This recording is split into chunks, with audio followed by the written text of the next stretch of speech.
Chessa Haynes from TA Petro looks him over off of turn 4. She'll wave the green flag, and we're back to racing action in our first A feature of the evening. Gonna be tough for Mark Carter to keep everybody back behind him, and the first one to take a stab at taking the lead over is Brian Shute, who looks to the outside. Pulls up with a bumper out in front off of turn 4, and then here comes Burl Woods to the inside. So 2 cars get around your pole sitter and Mark Carter. Take away the top 2 spots. Burl Woods looks for more. He will look to the inside, take away that top spot, so maybe a little bit of a surprise contender for your win here tonight out of Republic. Burl Woods finished 3rd in his heat race, improved 5 spots in that heat to earn that second row starting spot, and he has taken advantage of it wholeheartedly to take over the lead after lap 2, and he is on the move away from Brian Shute. Shane, there is a ton of beating and banging going back in the pack right now between these cars. David Hendricks trying to wheel it around Ted Welshmeyer right now. Toby Ott got into the side of the 3 of Womack a minute ago, and there are a lot of drivers jockeying for position right now in the middle of the pack. Moving on through the field, James Flood has taken over that 3rd spot. He has gotten around Mark Carter. Now to the inside, somebody else trying to vie for that position. That's Darren Turner. Darren Turner was a winner in his heat race, started on the pole, finished up front. Now he's got some work to do. Not able to move through the field to get those passing points. He was mired back deeper in the field for his starting position. He started outside row 2. That's where he's at now in 4th. Mark Carter in 5th. How about Tony Anglin moving through the field in that G1 machine? Tony Anglin out of Walnut Ridge, Arkansas in the 1G has worked his way up to 5th. He gets around Mark Carter. It's like Mark Carter has thrown an anchor out the back window. He just continues to plummet through the field. Hendricks has gotten by him. Toby Ott has now gotten by him, so the 21 is stuck in reverse, and here comes the Buckhorn Bullet around the G1 of Tony Anglin.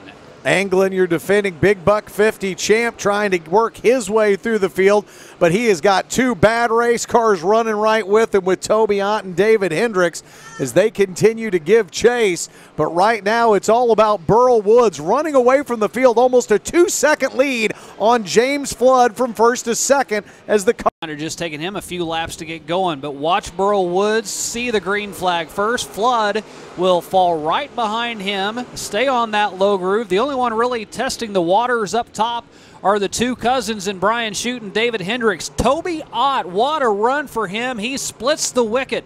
The meat of the sandwich goes all the way up to 3rd, gets around Anglin, gets around Shute, and Ott all the way up to 3rd place.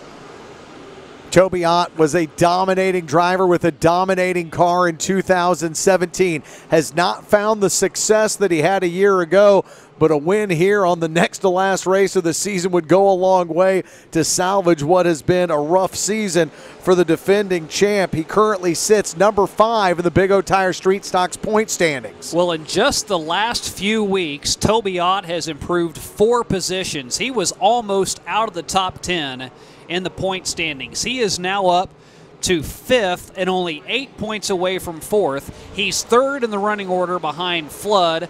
A 2-car battle back behind him for 4th is side by side with the 888 of Darren Turner. And then you got Brian Shute, who's now back in 5th, David Hendricks in 6th. They've all kind of lined out.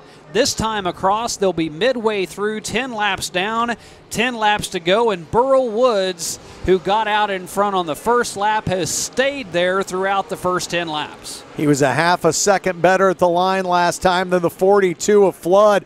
Got a number of cars, Shane, now trying their hand at the top of the track. You see the 54 of Hendricks riding around the top, the G1 of Tony Anglin also up there as well, trying to find some traction up around the top. Well, Tony Anglin was in 4th, and he got in a little bit of a skirmish over in turn 1, lost a lot of valuable positions. So for lack of a better way to put it, I think he's probably out of it from where he's at right now, as he has fallen all the way back to 9th.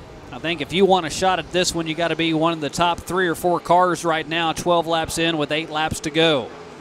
Toby Ott again continues to impress. He's up to 3rd with Darren Taylor tucked back behind him in 4th, all lined out with plenty of distance and plenty of gap in between all of the cars in the top 5. Brian Shute steps out of the line, tries the high side, does not work. over in turn 3 and 4. Now Hendricks dives below him. He will look to take a spot away from his cousin as they are side by side all the way back. Burl Woods will look to pick up his first win, but he's got 7 laps to get there. As Flood follows him all on the low side, Toby Ott stays down low as well. Only one to venture to the high side is Brian Shute. As Tony Anglin has more issues, he continues to lose spots as he will give up another one to Danny Womack. The 51 and the 54 continue to battle it out. That is a fight for a fight for fifth as the top 4 cars all stay nose to tail. This time after the restart, Burl Woods has not been able to run away and high. The 42 staying right in his tire tracks, barely just a car length separating your race leader and the 42 of James Flood. Opportunity for a 6th winner this season, and it would be a first-time winner if it's either of the top 2 cars with Burl Woods and the 42 of James Flood. Neither of those 2 cars have found their way to Andy's Frozen Custard victory lane. As Toby Ott right behind him, now Brian Shute goes top shelf. He was back in 5th fighting with Hendricks. Now he's worked his way up to 4th. He may get more than that here, Shane. He has really found something that's working around the cushion. Up on that high side, next in line to go down would be Toby Ott, but Ott slams the door, takes that line away just for a second. He makes Brian Shute lift, and lose a lot of ground, but he will make it up as he dives into turn 3, now 4, 2 laps left as they cross underneath the flag stand. When does James Flood try to put a move here on the 135? He has been right in the shadow of Burl Woods this whole time. Starts to gain a little ground as they enter turn 3. Well, Hendricks and his cousin Shute have been really the only consistent factors here all season long that have come away with the win. You've got a first-time winner in Danny Womack. Derek Brown came in on a one-off race. Mark Carter, who has only been here a handful of times, got another win. 5 total winners looking for feature winner number 6, and Burl Woods answers the call. Hand out of the window already, saluting the crowd as Petro has sent Sarah Townsend down to the flag stand. She will wave the green flag to get us started here in lap number 1 of the Pitts Homes USRA 25-lap $1,000 to win. Big show of the night. Lance Town out and running. John Sheets to his outside and Cutshaw in behind him. As we get going here on lap number 1. Town will lead him around for the first time. Sheets trying a line through the middle of the track. Town around the bottom along with Cutshaw. Lucas Gibbs riding in 4th, and here comes Evan Hubert in the Gold Digger. Hubert gets up around the top of the racetrack, bounces it around, and flies under the flag stand. Sheets now able to cut down the difference between he and the 21T of Town. And Corey, you wonder if the top 2 cars right now in Lance Town and John Sheets, tonight's their night. It could be for either one of them. Lance Town, who is the teammate with Darren Fuquay, they share information. We've talked about that all season long, but Darren Fuquay, just with so much more experience, has been able to get the wins. Lance Town hasn't. He's got some wins to his credit over the years. He just doesn't have it here at Lucas Oil Speedway. He's been fast. He's been one of the top 5 cars all season long. Tonight could be his night. And it's the same thing for John Sheets in the 8S back behind him. A new car. He has a new rebirth since that. He's been running up front and actually had a chance for a feature win before it was taken away on the very last lap by Darren Fuquay. You got to think he is chomping at the bit to grab that first win, too. Right now, Sheets has his hands full with your 4-time track champ. The 98 has pulled up alongside the 8S, and it's Cutshaw and Sheets in a heated battle for second place, all the while allowing Lance Town to run away and hide from the field here. That time by Town's lead over Sheets and Cutshaw, better than a second and a half. Had a chance to chat with Cutshaw earlier in the year as well. And he said, you know, I'm just not getting the feel for the car. Of course, that is a brand new car that he's driving this year. All the way from the beginning of the season to midway through the season, he couldn't get it to turn in the apex of the corner. He had the speed. He just couldn't get the setup right. He was moving weights around, trying to get the right suspension, and you got to think just over the last few weeks, the improvements that he's made, he might have been able to have found that touch, found that setup, and get him up front. Lancetown has already put the first car of the race 1 lap down. He has put Skip Miller out of Branson a lap down. But I tell you what, the hard charger right now from the 10th spot all the way up to spot number 5 now is your current points leader. Darren Fuquay in the 87 has picked up 5 spots on the field here as we have got 9 laps in on this 25-lap feature. And you wonder a little bit, the showing that he had in the USMTS race last time out, he was out front most of the time. He led throughout, and then it was a 4-wide battle for that top spot. He relinquished it and never really had an opportunity to get back in it as the brothers stayed out in front. But, I mean, Darren Fuquay is a man on a mission right now. He has worked his way halfway to the position he needs. He's up to 5th, and he is higher than anybody else on the track. That right rear quarter panel nearly grazing that outside wall every lap. He and Evan Hubert are the 2 right now that are rim riding around this racetrack. When you talk about the guys that have won in the modified division this year, week 2 it was Cutshaw, week 3 it was Latham, and then it became all Fuquay and Hubert. Week 4, Darren Fuquay won. He won back-to-back, winning the opening night of the Show Me 100. Then Hubert won. Then Fuquay won. Then Fuquay won again. Then Hubert won. Back and forth they went until week 10, and then a string of new drivers started finding their way to Andy's Frozen Custard victory lane. But right now they are still all chasing Lancetown in the 21T. Looks like Fuquay may take a spot away from Lucas Gibbs now as that high line really starting to come in, and now you see some of the leaders try it as well. The 8S of John Sheets now up around the soft stuff at the top of the track. You know, I've been jinxing drivers a lot tonight, so I'm very cautious about what I say, but the guys from about, I want to say 4th on back, they really need a caution. They need to bunch this filled up is what they need. You know, the top 3 cars, even though there is a little bit of distance, you're starting to get into lap traffic, and that can really wreak havoc if you're a leader. Lancetown trying to take 2 cars this time as he's got J.D. Kelly up in front of him, just trying to find a way to pick those guys off. And you could already tell right there Jeff Cutshaw has gotten right back in it because Town has had a tough time getting through traffic. 9 laps to go in this 25-lap feature. Lancetown, your leader. Jeff Cutshaw in 2nd. John Sheets in 3rd. And Darren Fuquay in 4th as he cleared the G51 of Lucas Gibbs and runs all alone down the back stretch. Now Cutshaw will be the one that has to get underneath the 77 of Kendall Schultz. Daniel Wasoba gets into the side of the 21T and your race leader, Lancetown. Cutshaw now caught behind Wasoba, and that gives Town some breathing room as he looks to put Chase Jones a lap down. And I'm guessing Cutshaw is going to give Wasoba 1 lap, maybe 2, to try to find a line he wants to get in and get around him. If not, he might have to use that chrome bumper up front, honk on the horn, and say, I'm coming through. I don't know that he can wait that long. Lancetown now putting distance between he and the 98 of Cutshaw. And now Darren Fuquay, who continues to roll around the top of the Diamond of Dirt tracks, has found the 8S of John Sheets. Fuquay took one away from Sheets on a last lap earlier this season. Now they've got to bounce between a couple of lap traffic cars to try and work their way around. Town under the flag stand, 20 laps in the books, 5 remaining. Oh, you got to think Lancetown's wondering, oh, why couldn't this just have been a 20-lap feature, not a 25? Any other night or every 4th night, he would have been done and already heading to victory lane. 4 laps to go now for the gentleman from Wellsville, Kansas.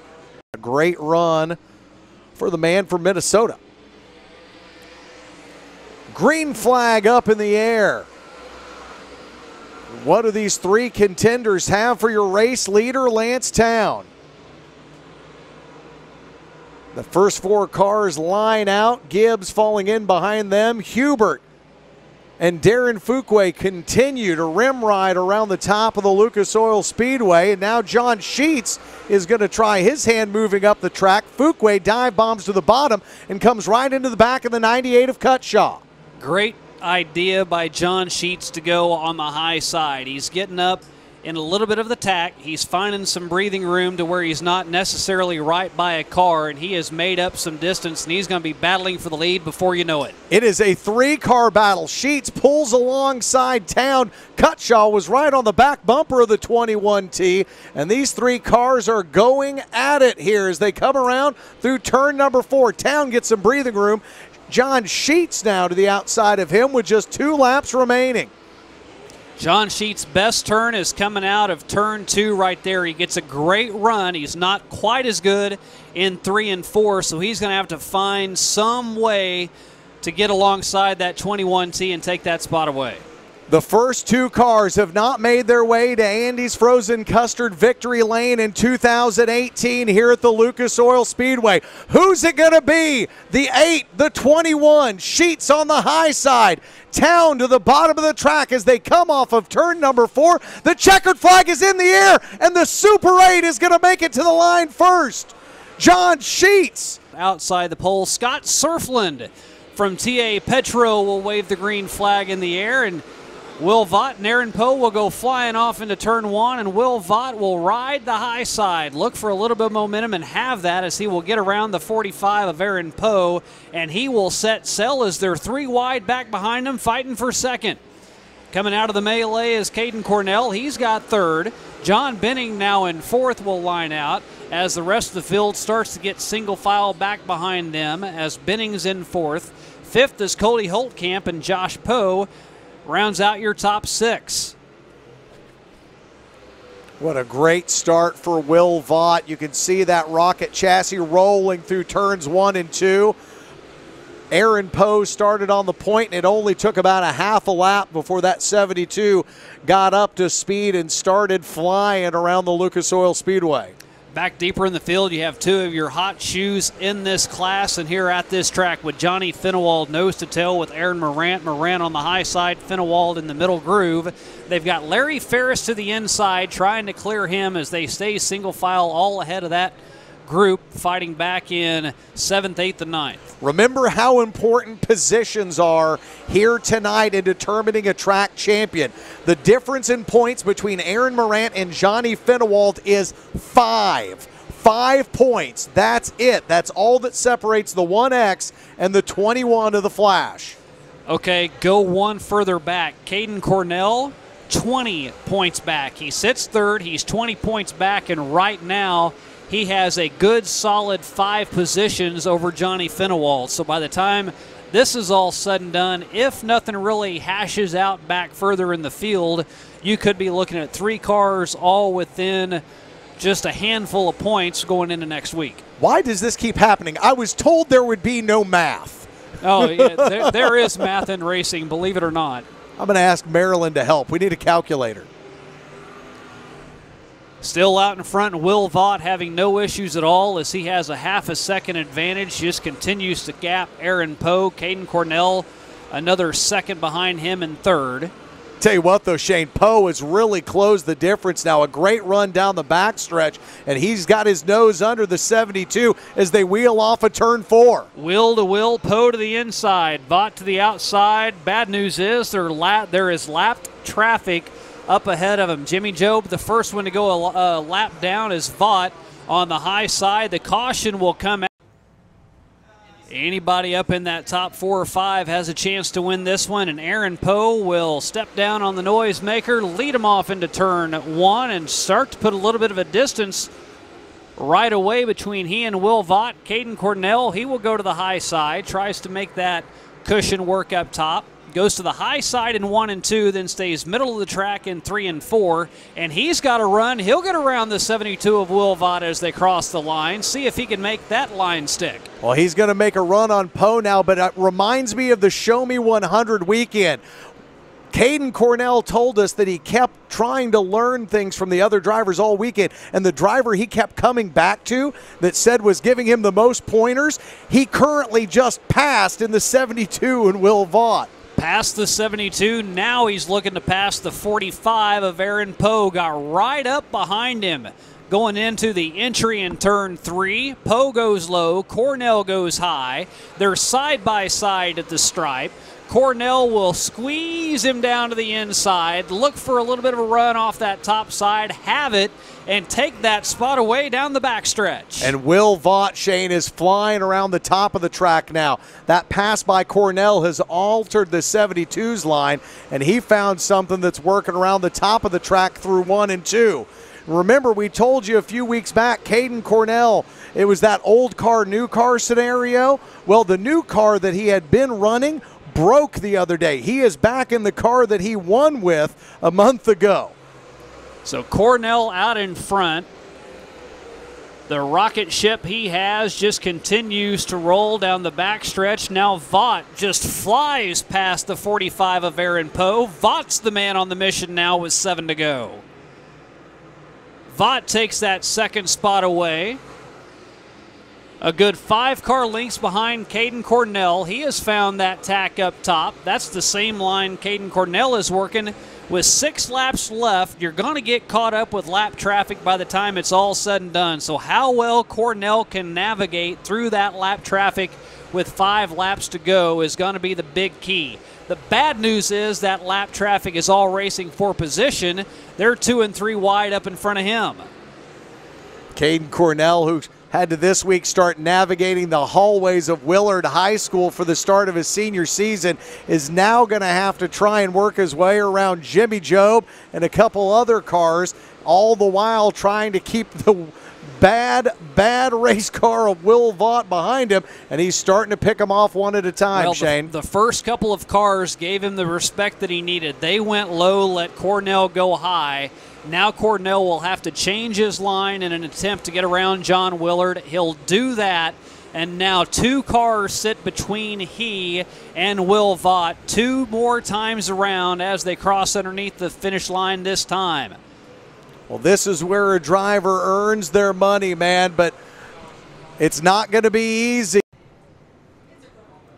So Caden Cornell off of turn 4, 17 laps in. He's got 3 laps between himself and his second feature win. He goes high. Will Vaught looks low. Vaught's been running to the high side most of the race, and now Cornell will see what Vaught's doing and try to chop off his nose over in turns 3 and 4. Vaught stays right on his back bumper with 2 laps to go. It's a 2-horse battle up front. No other competition back behind them between Caden Cornell and Will Vaught. You got to go all the way back to Josh Poe, and that's a good second back behind them. White flag is out. One more time around. If he can go mistake-free, Caden Cornell could win feature number 2 on the season, but cars get tangled up in turn 2. White flag flies, and now the caution flag will come out. Caden will stay on his bumper. Both of them will nose down into turn 4. A good start again by Cornell. Gets out to a good 2-car length advantage. Stays in the middle of the track. Drifts high. Is that the opening that Will Vaught needs? Vaught will have to fall back in line. One more turn to see if Caden Cornell can hold on to it. He drifts high on the track again. Cornell off the turn, and he will do it. He will stay in front of Will Vaught, capture his second feature win of the season. Put their feet on the floor, and we are going to go green flag racing, our 4th and final feature of the night. Jackson bounces off the bottom of the racetrack, rolls up in front of Bryant, who gets a good run off of turn 2. Boy, Bryant with that move to the inside, he made J.C. Morton lift. If he didn't, they were going to get tangled up. So Andy Bryant takes advantage of a very polite J.C. Morton. But again, it was just the first lap. Don't expect to do that on lap 20. They are stacked up behind them. 3 cars out and running away from the field.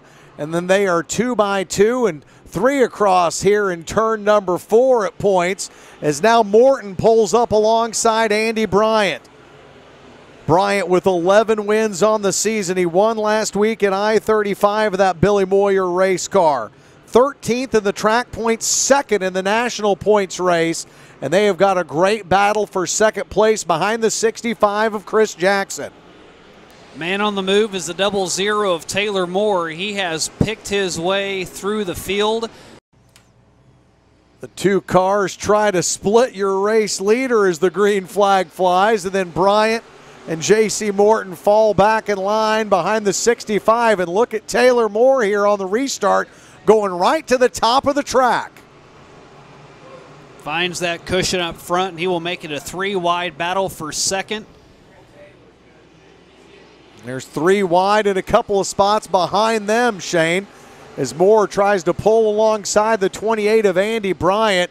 Now a car loops it back behind the field. The 21 of Scheffler tries to get it started, but he will not be up to speed when the leaders come around here, trying to turn the page to lap number 5, but a great job by the 21 to keep going and keep us green. 4 wide mid-pack.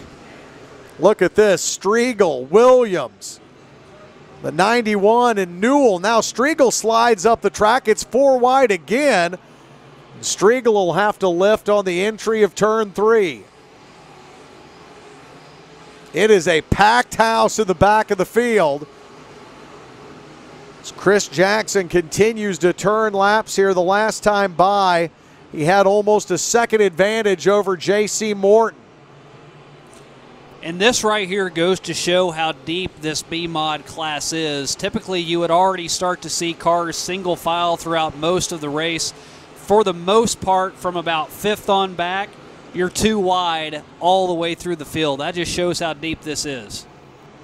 Jackson able to work his way around the 21, getting past Andrew Scheffler. J.C. Morton and Taylor Moore running in 2nd and 3rd, as Jackson has started to put cars a lap down here on lap number 8. Scheffler, the first casualty of the race leaders. But what does this show you right here too? Greg Scheffler now a lap down. He spun out, got all the way back and is now lapped, but he is keeping pace with your race leader. That just shows you all the way back through the field. All of these cars are capable of winning given the opportunity, but you can't make any mistakes, and that's the difference in this one right now. Jackson really starting to check out now. Taylor Moore is taking away the number 2 spot away from J.C. Morton. As he and Morton both dive bomb to the bottom of the racetrack and exit from turn number 4. Brian Webster off the track. He has now made his way to the infield. His night probably done. Chris Jackson's advantage over Taylor Moore and J.C. Morton now over 2 seconds, as the 65 is just driving like it's on a rail right now. Comes out of the top of turn number 4, no problems, and now has grown that lead to almost 2.5 seconds. As we've got 12 laps down, 8 laps remain here for Moore as they continue to chase Chris Jackson. Jackson won the last time out here. 1 in week 11, 1 in week 10, 3 in a row, looking for a 4th in a row. The only one to break up the string was J.C. Morton. Well, I got to tell you, Corey, there is 2 wide, 3 wide action all in front of Chris Jackson all over this track. For him to get through lap traffic the way it is right now with 6 laps left, that is going to be one tall task. There is no one between Jackson and the number 2 car now of Taylor Moore. Moore well clear now of J.C. Morton back in 3rd. Now, it's not a 4-point race in the point standings, but it is a 38-point race. J.C. Morton currently has the point lead. Taylor Moore 13 points behind him. Chris Jackson 38 points behind J.C. Morton. So another race that we could see significantly tighten up going into the final Saturday night of the season. Jackson now up on a big group of cars. He is going to have to try and pick his way through in the final 4 laps here. He pulls alongside the 68 of Ricky Watkins. Williams in front of him, along with the 89. Bobby Williams now could get put a lap down. Jackson clears him. Now to the inside of J.C. Newell. Newell going high, giving him plenty of room. And a 4-lap shootout between Chris Jackson and the cars that line up behind him as they put it down and get back to green flag racing. Bryant rim riding around the top of the track. Taylor Moore follows behind the 65, and Bryant, a great run down the backstretch, pulls alongside the 18 of J.C. Morton, and then gets up in the loose stuff, will hold on to it, but he'll lose all of that ground he'd gained on the first three cars. Went over the top, got a little too high, lost the banking, had to gather it back in, and he lost valuable track position. A great restart, though, for Chris Jackson. Jackson, 18 wins over the course of 2018, looking for win number 19, and there's just 2 laps between him and victory lane. Moore, a good 7-8 car lengths behind. Andy Bryant now challenging for that third spot. The 28 and the 18 do battle as they work through 3 and 4. White flag waves for Chris Jackson now. Bryant continues to roll around the top of the track, trying to take that third spot away from J.C. Morton. But as they go through the final turn, it will be all about the 65 as Chris Jackson is going to make his home in victory lane one more time.